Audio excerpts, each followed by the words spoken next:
I get it if you're just completely stupid and you got sucked into this cult thing, but what I don't get is how can you be on the fence about the shape of the Earth? Well, it's just people that really are not educated. That's number one. And people that believe that there's a collusion that's so large that all of the space agencies from Japan, from China, from Russia, all of them are liars. That all of them are colluding together to hide the true shape of the Earth, because if we really knew the Earth is flat, then it always is connected to some sort of a Bible thing.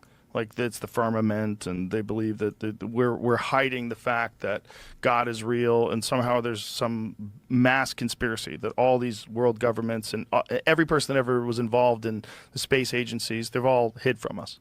Yeah, and the moon landing. You're not you believe in the moon landing, right? I used to believe in the moon landing. You don't anymore?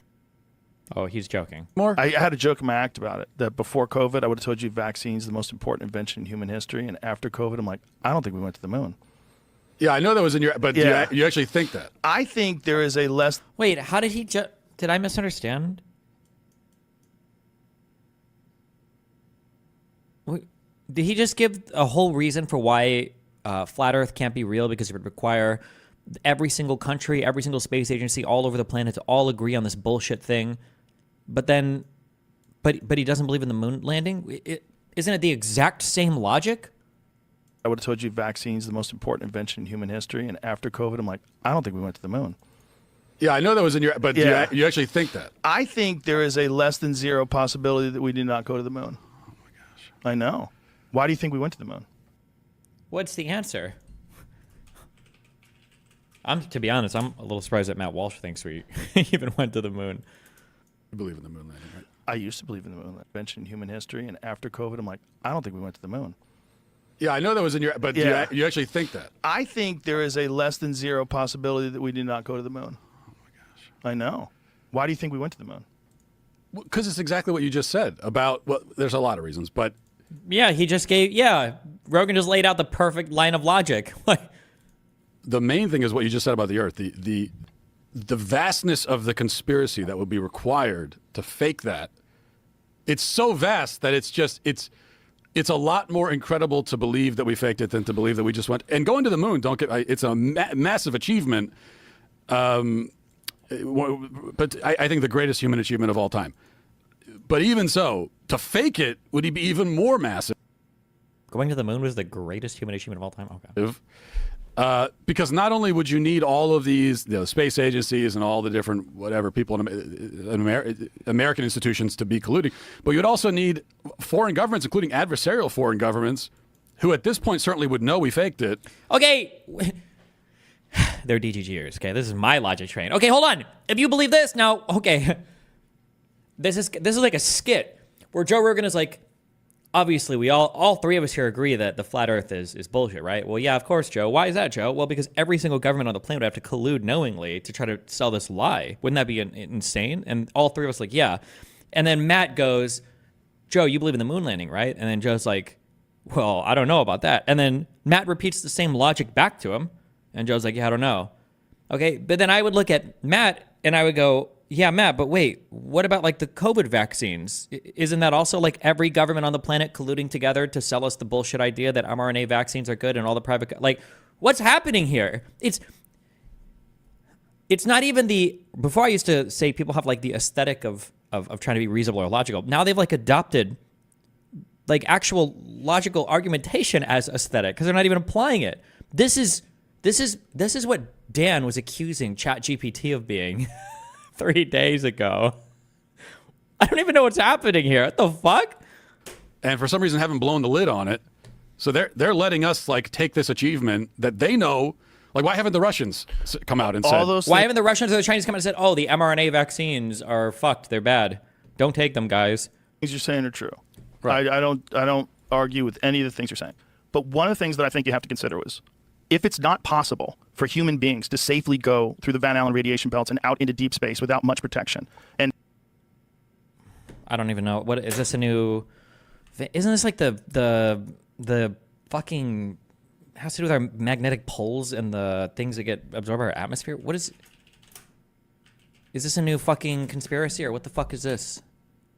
Energetic charged particles which originate from the solar wind, which are captured by and held around a planet by that planet's magnetosphere. You're just wrong, Destiny. Wrong about what? So this is the thing? Are we gonna have to start doing fucking physics? Hold on. Destiny thinks he's always right and everyone else is wrong. Just to be clear, the vast majority of the planet of educated people align with my opinion, okay? I don't know if you're aware of that or not. Just because you can find one or two crackpot dipshit doctors, okay, that you will kill each other over to guzzle down their load before your fellow fucking conspiracy theorist is able to get on his knees and suck it out of him, okay? Doesn't mean that you have any credibility on your side. There's a reason why it's always one-offs and crackpots that are brought onto these shows to make you feel like there's some actual legitimate backing for any of the shit you say. When these guys are making these opinions, they're the ones that are standing in opposition to the entire fucking planet. My favorite thing in the world would be to take all of you retarded fucks, every MAGA hat-wearing dipshit fucking conspiratard, and ship you all off to a fucking island. I just want to see what you guys build or accomplish in 50 years. Spoiler alert, it will be nothing. You will achieve and accomplish nothing. You don't believe in science. You don't understand fucking anything. You'll be killing each other like fucking cannibals, okay? Probably inventing 50 new different ways to fucking worship Christ through the fucking sacrifice of what, just... You're so stupid. I hate you. I genuinely fucking hate you. I hate you. I hate you. I wish we ship you all off, okay, for 50 years and see what the fuck you guys are able to come up with. You don't deserve to reap the benefits of anything in society around you because you don't believe in any of it. Like, how many fucking retards are sitting here saying, I don't trust anything from the FDA, and you take fucking pills to make your dick hard, right? Or you say shit like, oh, I'm not going to put that fucking shit in your body, and you're fucking smoking weed or doing fucking cocaine every weekend. Or you're fucking eating McDonald's, or you're doing your fucking insulin shot because you're a fat fucking type 2. Okay? Get the fuck out of here. God, I hate you so much. Oh my God, I hate you so much. And face it's not a joke. I sincerely do hate you. Human beings to safely go through the Van Allen radiation belts and out into deep space without much protection, and face the temperatures that are on the surface of the moon, which get up to 250 degrees and 250 degrees below zero in the shadows. There's no environment there.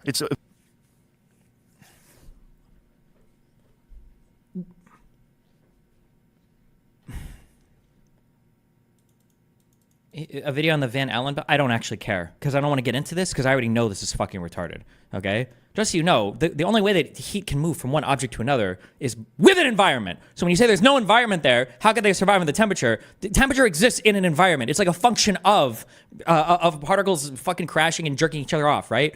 It doesn't matter if a thing is a trillion fucking degrees if there's a vacuum between you and the other thing. Hold on 1 second. IP ban because a whole bunch of people are starting to talk about like, oh, actually, what about like radiating heat? Hold on, I'm waiting for him. Where are they?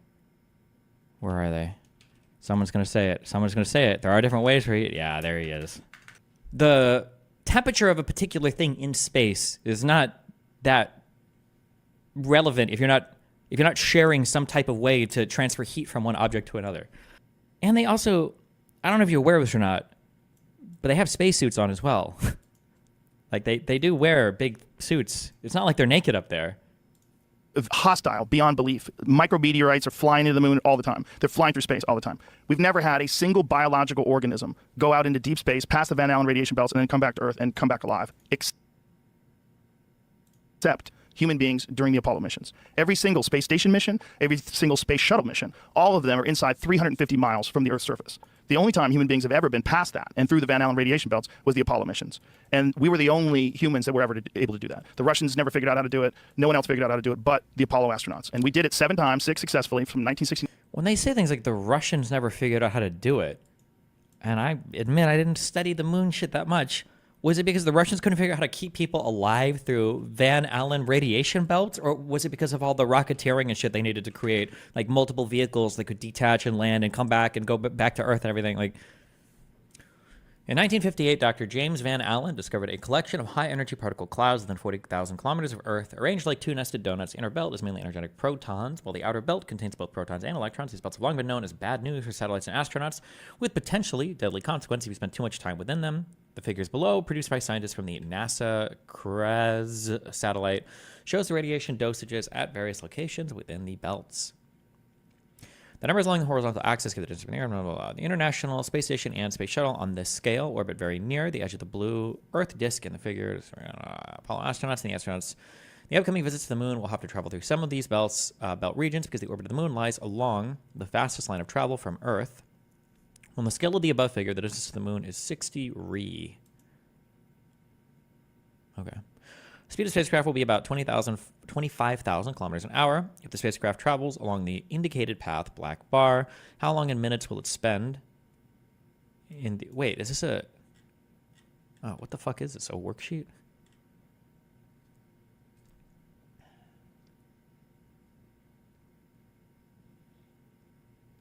Speed of the spacecraft will be about blah, blah, blah. If the spacecraft travels along the indicated path, how long in minutes will it spend in the blue, green, yellow, orange, and red regions?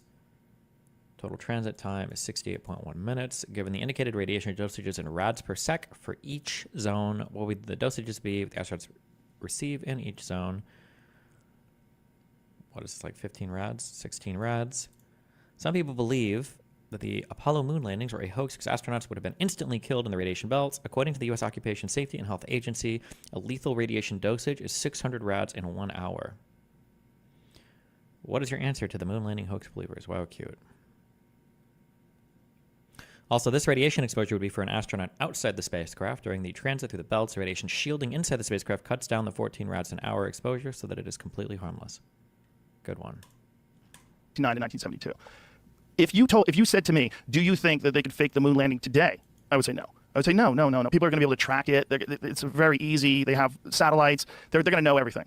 But in 1969, the technology was so crude that when they first showed the Apollo 11 landing, they didn't even show a direct feed to the networks. So like if you're on CBS News, you don't get a direct feed. What you do is you point a camera at a projection screen. So that's why the film looks so shitty. The camera is pointed to a projection screen where you see the astronauts jumping around on the moon. The film looks so shitty? Wait, what? Hold on.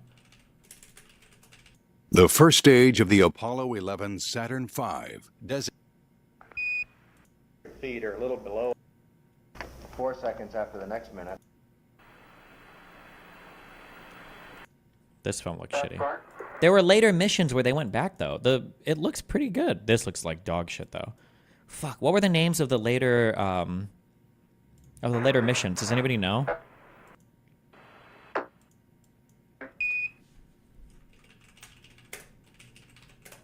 Even if the film didn't look amazing, the film would be affected by radiation. No, there's a lot more video footage of the Apollo missions, I think, than people realize. It's not just the dude like bouncing around for a second. Like there's like a decent amount of footage. Fuck, what am I thinking of? Apollo 17? Yeah, right. Deeply involved in Germany was the space flight mission. Go for orbit here. The moon. We can see the light. Down here. Never put a flag up in the moon before. What? We got a beautiful picture of you guys up down there. Let me tell you, Bob, this flag is a beautiful picture. This footage is a lot clearer than the. This has got to be one of the most proud I think the ones that people talk moments about. But I think there's even clearer footage than this. Okay, was it the rear fenders, you know? Fuck, I wish I could remember what I was watching. Yeah, I caught it with my hammer and it just popped right off. Well, if it wasn't for that fender, I'd be ready to go. Makes me sort of mad. A little piece of the rail is cracked off, and I'm just going to put a couple pieces of good old-fashioned American gray tape on it. See whether we can't make sure it stays, because I don't want to lose it. Except the old-fashioned American gray tape doesn't stick to lunar dust-covered fenders.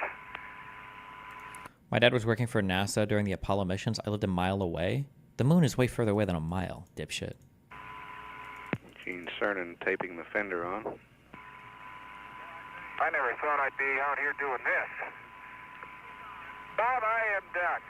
If that fender stays on, I'm going to take a picture of it, because I'd like some sort of mending award. It's not too neat, but, well, let's hope. Fucking losers. Okay. See if we can't fill this up for Christmas. Woo! Gonna wrinkle your toes now. Oh, I wouldn't worry, Gene.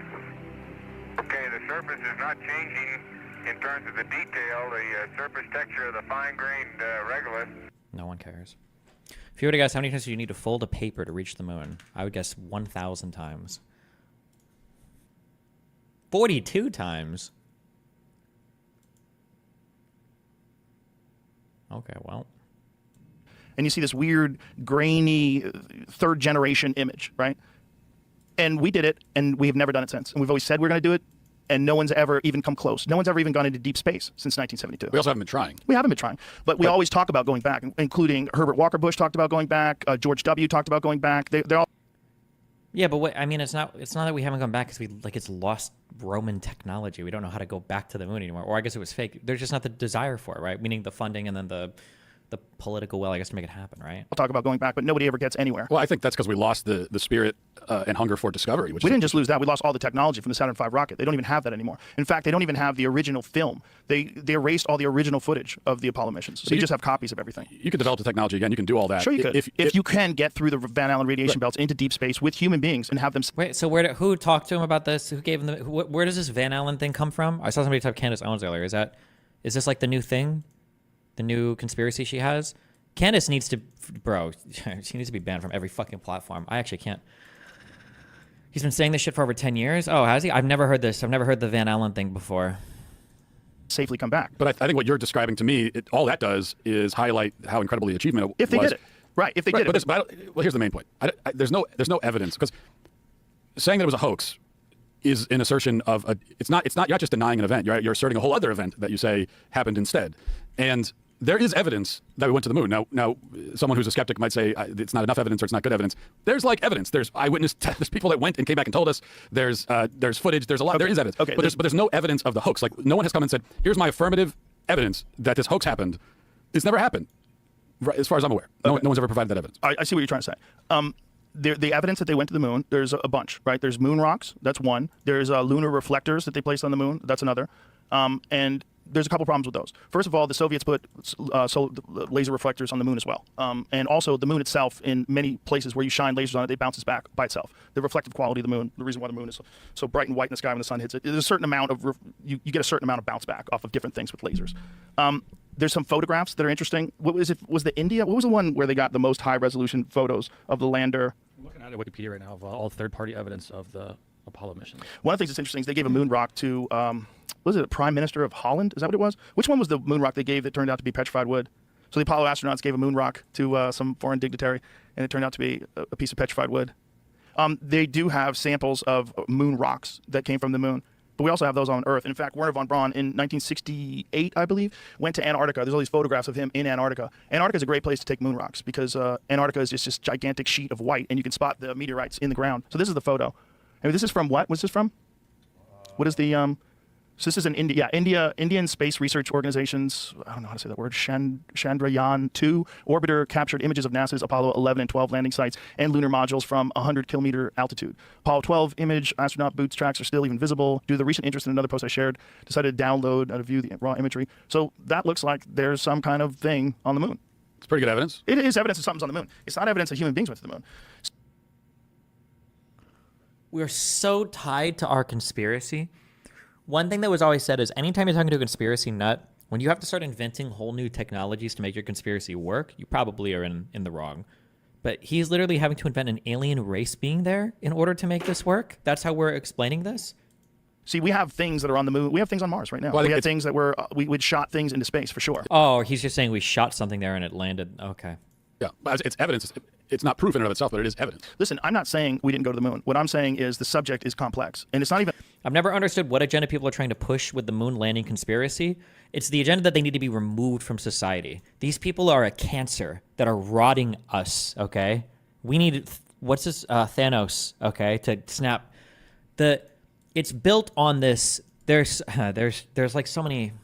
There's so many different reasons why people say this, and all of them feed into the same type of toxic culture rot that these people push. One is the idea of forbidden knowledge. People love forbidden knowledge. They won't talk about this. They don't let you have these conversations. Actually, tons of people have had these conversations for decades. It's not forbidden. It's just retarded, and everybody knows it. Right? It's like a guy that walks around, shitting himself, being like, they don't want you to do this. The government doesn't want you to know that you can walk around with your asshole caked in shit, and that's why I fucking do it. People, it's not illegal to smell like shit, is it? They don't want you to know that you can shit yourself and walk around and it's like this. It's like, okay, you can do it. That's one aspect. The second aspect is that they don't know anything about how anything works because the world is so complicated now. It's just like LEDs. What the fuck does that stand for?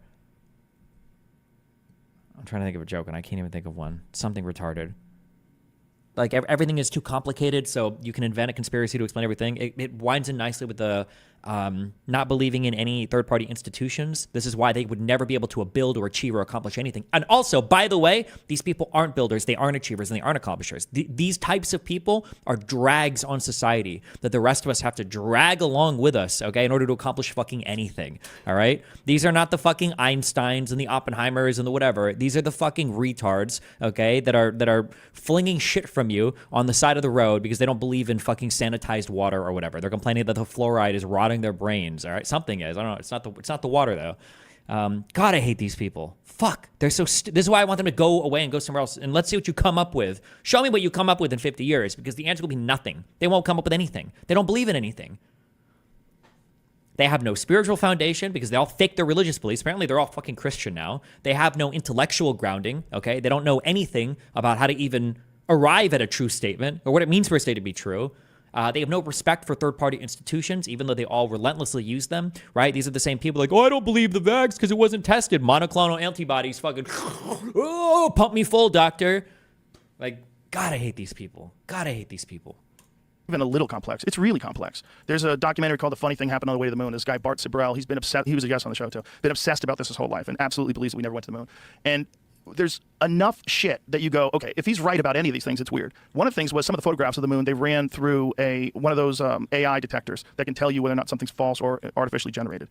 And it showed different images from, I think it was a Chinese satellite of the moon. They said this is legitimate. But then it got to these Apollo images, and they said these have been doctored. This is AI, this AI program that all they the ran. images or a few of them? A few of them. Like, think about what you're saying here, right? I don't trust anything. I don't trust anything about us being able to go to the moon.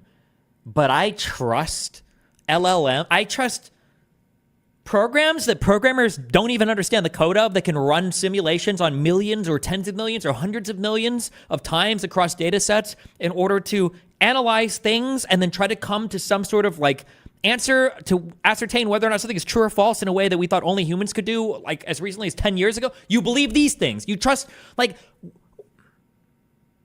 but it's, oh, fuck. Okay. It's the idea that you would say, the problem is people just don't understand. No offense, okay? And I'm not trying to knock any rocket scientists, okay, out there, okay? Not trying to piss anybody off, okay? Rockets are, you put the fuel in the thing and you shoot the rocket at a place, okay? And adding a little capsule to put some humans on is impressive, okay? The cell phone, this represents like an exponential increase in human technology. Creating a cell phone or creating like these language models. This is infinitely more complex than firing a fucking rocket at the moon with some people in it and then having them come back. This is infinitely more complex. But you don't understand it because you take it for granted. When's the last time you saw a rocket ship launch, right? Probably never, you know? When's the last time you handle a phone? Every single fucking day. So phones are probably not that complicated and rockets are spooky. Like when people talk about the space age, you know that like the space age is in the past, right? Like we're beyond that. We're not in the space age anymore. That was like the 20th century. We're over it. The CPU in your phone has many times the processing capacity and memory of every computer that existed in 1969 combined. Yeah. Okay. Or I didn't mean dismissively. Yeah. No, you're right. It's not even close.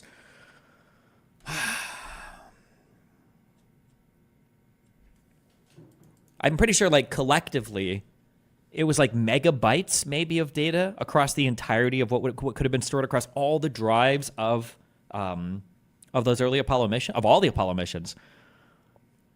But then other ones were found to be authentic. I don't think so. I think they only ran a few images through. See if you can find those, Jamie. Find what they did. Please don't hate on space so much. Building those rockets at the 60s and calculating the trajectory of the moon with so little computing power was insanely hard. Yeah, I know. It was a lot of work. But also, keep in mind, there was already a lot of research on that, right? With ICBMs, with missiles. Like, there was a lot of that was happening militarily as well. Like, there was a lot of work. There was a lot of research. There was a lot of money being poured into that industry because being able to shoot nukes at your opponents was really important. Because how cringe is that you have to fucking ship to Cuba, okay, in order to be able to nuke the United States? You don't want to be that loser, right? You want to be able to shoot shit from your backyard. What kind of chain did you get? I got a silver. We're douched out now. Where are we? Yeah, I am. I'm chained the fuck up. Yeah. This is my piece, okay? Watch out or I'll break out my other piece. Okay, I will fuck you up. Be careful. Again, this is not saying that we didn't go to the moon. It could be, and this was a fact with the Gemini 15 program, where Michael Collins, there was a photograph of Michael Collins that they took in one of his training exercises, where he had those packs that they put on where they can move around while they're doing moon walks, or not moon walks, space walks outside of where they're connected by a tether. And he was like in this harness and manipulating this device. And what they had done is taken a photograph of him training, and then someone, probably some overzealous PR person, had taken that photograph and then blacked out the background and tried to pass it off as a really clear photograph of him out there on a spacewalk, which is probably very difficult to get, right? You'd have to have another person in the camera, frame it right. They had this photo, they're like, look, he did it. Let's just pass this off as the real thing. Which is, you're also talking about the Nixon administration, where they were just full of shit constantly. If you remember, this is where he tried to Yes. claim it was from, which is a Russian video. Okay. Candace Owens, she did piss me off. I guess now she's a denier that we ever went to the moon. I didn't know this. Yep. But now she says... Once you get 200 miles out, you hit the Van Allen belt, which has an incredible amount of radiation. There's been no human that's gone beyond the belt since the moon landings, allegedly. So I want you to just Google the temperature of the Van Allen belt. And then I want you to Google what material the shuttle was made out of. Just Is there a temperature Van? It's a bunch of particles. What does that even mean? 2,000 to 20,000 Kelvin. Temperature of the ions in the plasma. What is she? Does she think this means you're like traveling through like water that's 20,000 Kelvin? It's okay.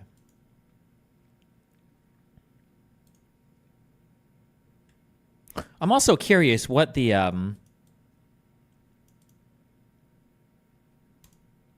oh man, I don't have the physics to. There's a concept called specific heat. I don't know if I would say that's more important than the actual temperature of a thing or not, but I do know that that's really important. Like, there are different things have a capacity to hold more heat than other things. I think specific heat is the name of this, right? So, for instance, if you were to take a cotton ball that was like, I don't know how hot this could get, 150 degrees, and pressed it into your arm, it wouldn't really matter because it doesn't hold very much heat. It doesn't have the capacity to hold much heat at all. But if you were to take like a piece of metal that was like 120 degrees, even though it's like 30 degrees cooler than the cotton ball, and press that to your skin, you could get burned, or you could melt your, I don't know how much heat you would need to do it. But the actual capacity to carry energy or to carry more heat is also more important than just like the temperature. Specific heat capacity determines the amount of heat energy is needed to change the temperature of something. Sure.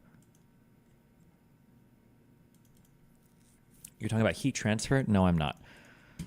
Here's a guy explaining exactly that. Oh, hold on. He can explain.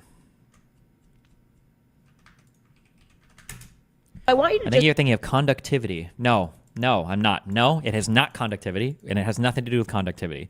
What I'm talking about is that there are certain materials, that one guy phrased it better, where you need more energy to raise it 1 degree than another type of material. Material that requires a ton of energy to raise it certain degrees will also transfer more energy when you're putting them against things where heat is transferring, because it takes a lot of energy to, you wouldn't say it takes energy to cool it down, but more energy is leaving it, or more heat is leaving it. Heat capacity, is that what it's called? I thought it was specific heat. Or maybe this refers to the heat capacity. Oh, it's specific heat capacity of a substance, the amount of heat that must be added to 1 unit of mass of the substance in order to cause an increase of 1 unit in temperature. It is also referred to as massic heat capacity or as the specific heat. Oh, okay, fuck you. More formally, it is the heat capacity of a sample of the substance divided by the mass of the sample. This is important. The mass part is really important, because if we have like a single particle that is like super hot, but it carries no energy because it's just one particle, then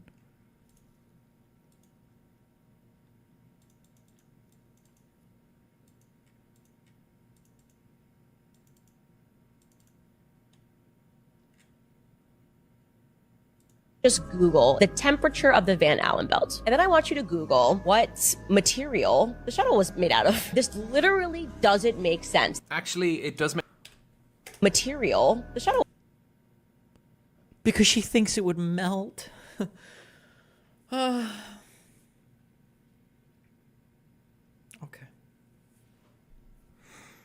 I'm trying to think of a statement. I don't know if this would be true or not.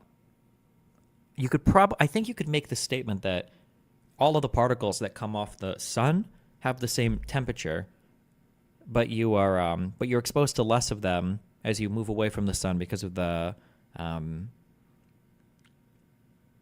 It's called the squared. What the fuck is it called? It has to do when you're moving up in dimensions. Hold on. I'm going to close my eyes so I remember this. As you move out and particles have to spread out across multiple dimensions, this is called it's the something squared law. Kill me.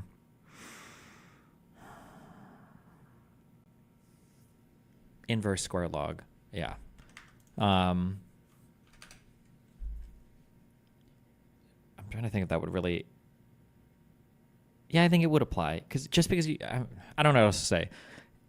Temperature alone of something doesn't dictate what it actually does. Like, I guess in a really layman sense, it kind of does on planet Earth, because we don't really think about things existing in, like, these massively different densities. Because on Earth, things are, like, within a relative sameness of density. A thing that's hot is always going to be hot. Although some people have pointed out in chat that there are things where, like, you can pull, like, tin foil out of an oven and you won't get burned, but you couldn't pull, like, a pan out of the oven, I guess, because the aluminum foil or the aluminum foil or whatever can lose the heat much quicker because it doesn't hold as much heat, because it doesn't take as much energy to heat it up. And then conversely, it won't give off as much energy when it's cooling down.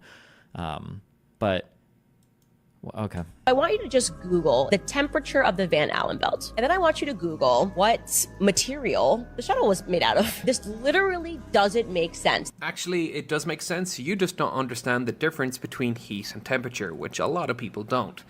Temperature is just the average... Wait, we know what this guy looks like now? When did he do a face reveal? I just realized. Sorry, okay. Does it make sense? Actually, it does make sense. You just don't understand the difference between heat and temperature, which a lot of people don't. Temperature is just the average kinetic energy of particles in a substance. It doesn't matter how many particles there are, or like how good they are at conducting heat. You can have two things that have the same temperature, but one can feel colder. Like when you touch tiles in a kitchen versus, say, wood, the tiles will feel colder because they're better at conducting heat away from your hand. And heat is just the total amount of energy transferred between two objects due to a temperature difference. And in space, while the particles have like really high temperature because they're whizzing around like crazy, there's not enough of them to transfer a significant amount of heat to a spacecraft. So you're just wrong. We went to space.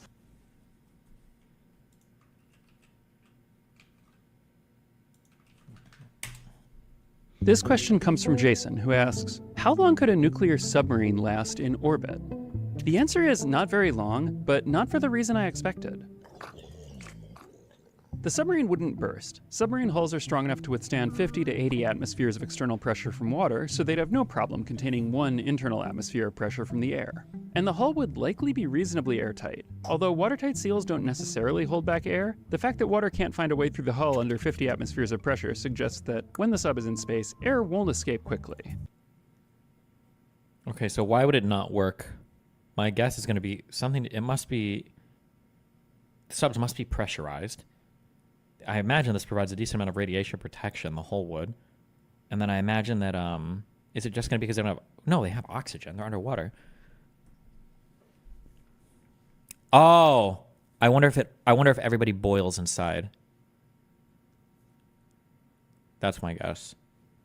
Everything inside overheats. That's absolutely what happens. Everything overheats and everybody inside dies.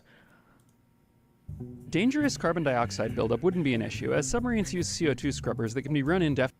You watched this years ago. Video posted 6 months ago.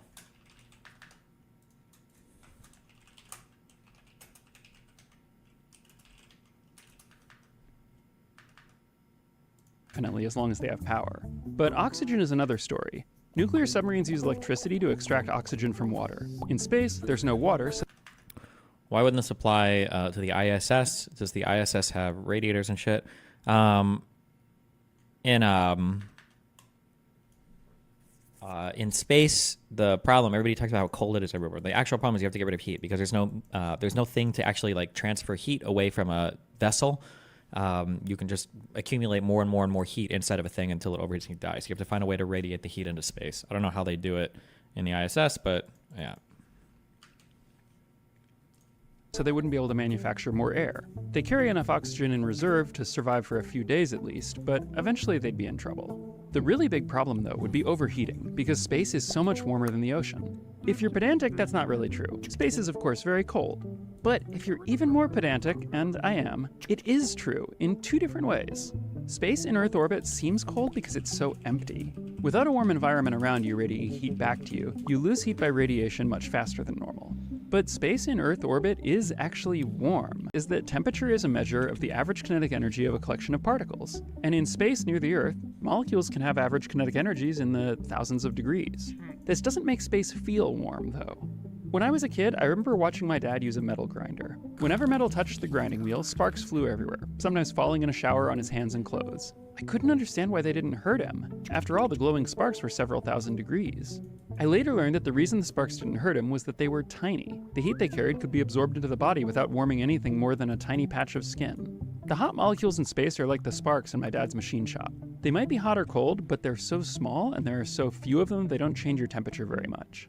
Instead, your heating and cooling is dominated by how much heat you produce and how quickly it pours out of you into the void. And this is the practical reason that space is warm. Without air or water around you to carry heat away from your surface, you don't lose heat by conduction or convection, just radiation, which often isn't a very effective way to cool down. For most human-carrying spacecraft, the big problem isn't staying warm, it's keeping cool. And a nuclear submarine isn't just carrying humans, it's carrying a 200 megawatt nuclear reactor. It's hard to get good numbers on the efficiency of nuclear reactors in military submarines, but a conservative guess based on civilian reactors is around half the reactor's energy, or around 100 megawatts, is lost as heat. This heat is normally dissipated by seawater, but again, no water in space. Without cooling, a 200 megawatt nuclear reactor outputs enough heat to warm the entire submarine by about half a degree Celsius every minute. The submarine would become too hot for human survivability within an hour. But the nuclear reactor isn't designed to warm the submarine in this way, so instead the heat would build up within the reactor and lead to a meltdown. It appears keeping a nuclear submarine in orbit is a bad idea. But to get out of orbit, the submarine would need to slow down enough that it hit the atmosphere, which would slow it down the rest of the way. Without rockets, it has no way to do this. Okay, technically the submarine does have rockets. The problem is they're not attached to the submarine. Launching the missiles won't meaningfully propel the sub. But they don't need to be attached. They just need to be turned around. If the ballistic missiles carried by a nuclear submarine were placed in the tubes backward, they could each change a large nuclear submarine speed by about 4 meters per second. A typical deorbiting maneuver requires in the neighborhood of 100 meters per second speed change, which means that the 24 Trident missiles carried by an Ohio-class submarine could be just enough to get it out of orbit. Now, because the submarine has no heat-dissipating ablative tiles, and because it's not aerodynamically stable at hypersonic velocities, it would inevitably tumble and break up in the atmosphere, with debris disintegrating in the air or plowing into the ground at several hundred knots. If you tucked yourself into the right crevice in the submarine and were strapped into an acceleration couch, there is a tiny chance you could survive the rapid deceleration to the atmosphere. Then you need to jump out of the wreckage with a parachute before it hit the ground. If you ever try this, I have one piece of advice that is absolutely critical. Remember to disable the detonators on the missiles. Wow.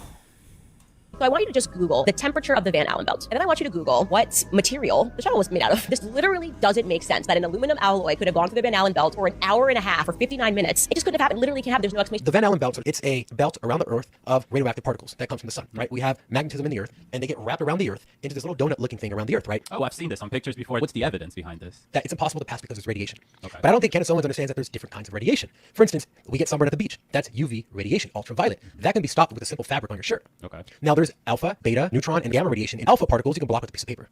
Beta particles, you can block with aluminum or any kind of metal. And then gamma radiation, you block with lead. This is why in big nuclear reactors, there's a lot of lead around to keep all that from seeping out. Well, in these Van Allen belts, it's pretty much just A and B radiation. So you can block them with something as thin as a few millimeters of aluminum. But I don't think she knows that. And the other thing that she said we can't go through them. Well, they don't extend around the entire Earth. The northern southern parts really don't have any of the Van Allen belts. It's only in certain latitudes that it's affected. So all NASA did was like, yeah, we can go through them, but let's just go above it, more north. So you don't really ever get into the really bad part, which you could do. Now, here's a funny thing. Polaris Dawn, which is a SpaceX mission that's going to go to space and do the first spacewalk of humans, private commercial spacewalk, not of a government entity, they're going to pass to the Van Allen belts. They're actually going to be in the Van Allen belts. So what you're going to say in a week when they start walking outside of this Dragon spacecraft is you're going to say that SpaceX is faking it too? You know what she's actually going to say? She's not going to say anything because she's not going to mention it, and she's going to not ever go back to the fact that she brought this ever up, that the moon landing was fake and whatnot. I almost feel like this is something that people like Candace tend to do to stay relevant. They try to dive into these pretty outrageous conspiracies, shine some light in them to allow a base that actually wants light to be shone onto these conspiracies, right? And it's essentially feeding into a certain demand. So when various things like this come out, she's not going to care about that, or she's going to tell you, so what, Fabian? And then she's going to go to the next thing, right?